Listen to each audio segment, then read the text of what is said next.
Welcome to Morning Message for October the 6th.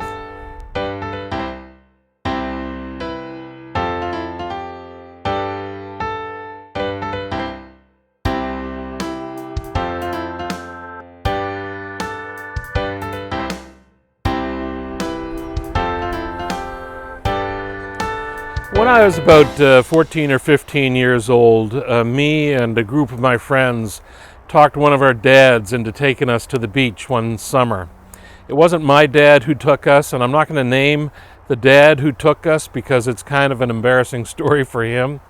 But we finally got one of our dads to take us to Lawrencetown Beach just outside of Dartmouth one afternoon.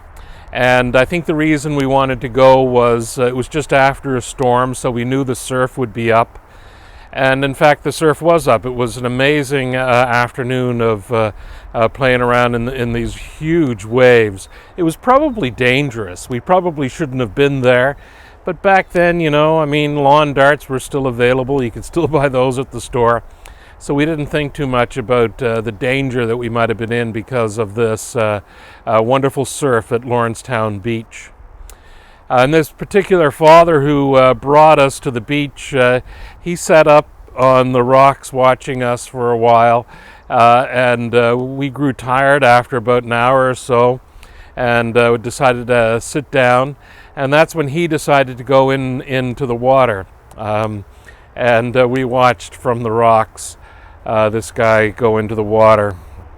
And he got in pretty fast. It was hard not to, with the surf as large as it was, and this large wave came and knocked him over, knocked him into the water, and he disappeared for a while, long enough for all of us to begin to worry a little bit. But eventually he made his way up again and standing, which is when the second larger wave hit him.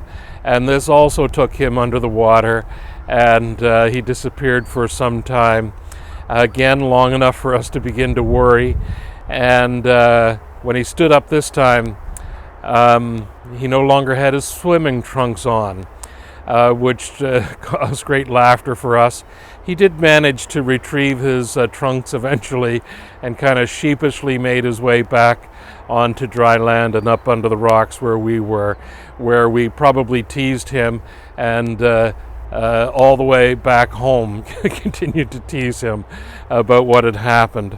The reason I share that story with you today is that from the very beginning of this pandemic, the experts have been telling us that the second wave is probably going to be worse than the first wave.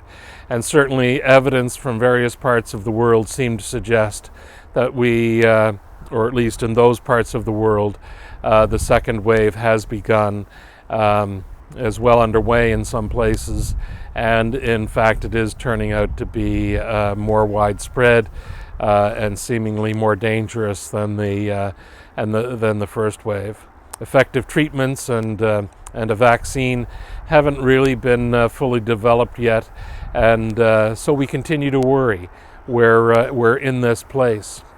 I think back in March I started talking about this as being like fighting a war, and I didn't mean that it was the sort of war where I'll be home for Christmas is a reasonable expectation, but that we're in this for the long haul.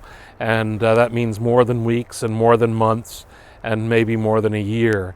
They're still talking about, that 18 months before an effective vaccine is developed.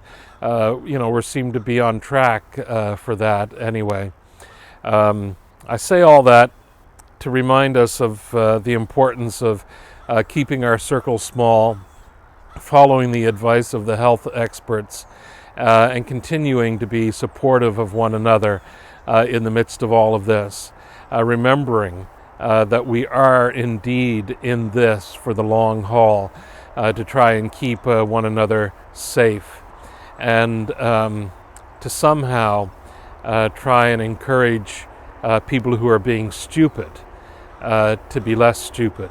Perhaps calling them stupid is not the best tactic to take, but encouraging people to make wise decisions about their circle, about wearing masks, about frequent hand washing, those sorts of things, the things that the health experts have been telling us all along. I know it's difficult. I know it's difficult economically. I know it's difficult emotionally and spiritually. But that's why we have to be there for one another and support one another as best we can in the midst of this battle that we're fighting against COVID-19. So I encourage you in the midst of all of this to continue to have a positive attitude and to continue to be supportive of one another. God bless. Amen.